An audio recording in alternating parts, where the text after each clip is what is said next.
जानते हैं कि गंगा ने अपने 7 पुत्रों को जन्म के तुरंत बाद नदी में क्यों प्रवाहित कर दिया? चलिए जानते हैं। गंगा, जो स्वर्ग से पृथ्वी पर अपनी अलौकिक सुंदरता और तेज के लिए अवतरित हुई थी, ने राजा शांतनु को अपने रूप और व्यक्तित्व से इतना मोहित कर दिया कि उन्होंने उनसे विवाह का प्रस्ताव रखा। गंगा ने विवाह के लिए एक शर्त रखी, मैं चाहे जो भी करूं आप कोई सवाल नहीं करोगे। प्रेम में डूबे शांतनु ने यह शर्त स्वीकार कर ली।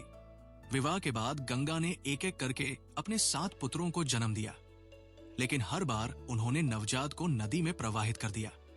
ये देखकर राजा शांतनु का हृदय बार बार टूटता रहा, लेकिन अपनी प्रतिज्ञा के कारण वो मौन रहे। 8वें पुत्र के जन्म पर राजा का धैर्य जवाब दे गया। उन्होंने गंगा को रोकते हुए पूछा, तुम ऐसा क्यों कर रही हो? ये हमारे पुत्र हैं, इन्हें नदी में प्रवाहित करना अत्यंत अमानवीय है। तब गंगा ने शांतनु को इस रहस्य से अवगत कराया।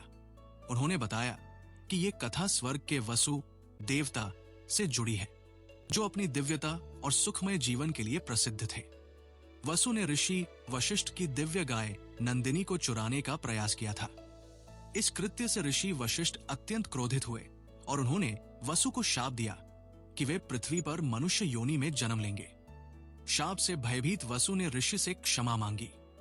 ऋषि वशिष्ठ ने उनकी प्रार्थना स्वीकार करते हुए शाप को कम किया और कहा कि उनमें से 7 वसु अपने कर्मों से शीघ्र मुक्त हो जाएंगे। लेकिन मुख्य अपराधी, जिसने नंदिनी को चुराने की योजना बनाई थी, उसे लंबे समय तक पृथ्वी पर रहना होगा। वसु ने गंगा से प्रार्थना की कि वह उनकी माता बने और उन्हें इस शाप से मुक्ति दिलाए। गंगा ने उनकी प्रार्थना स्वीकार कर ली। यही कारण था कि उन्होंने 7 पुत्रों को जन्म देकर तुरंत नदी में प्रवाहित कर दिया, ताकि वे अपने शाप से मुक्त हो सकें। आखिरी पुत्र, जो मुख्य अपराधी था, उसे गंगा ने जीवित रखा। उन्होंने शांतनु से कहा, यह पुत्र सबसे विशेष है। यह पृथ्वी पर धर्म, त्याग और शौर्य का प्रतीक बनेगा। इसका नाम देवव्रत है। यही देवव्रत आगे चलकर भीष्म पितामह के नाम से प्रसिद्ध हुए, जिन्होंने महाभारत के इतिहास में अपनी अमिट छाप छोड़ी।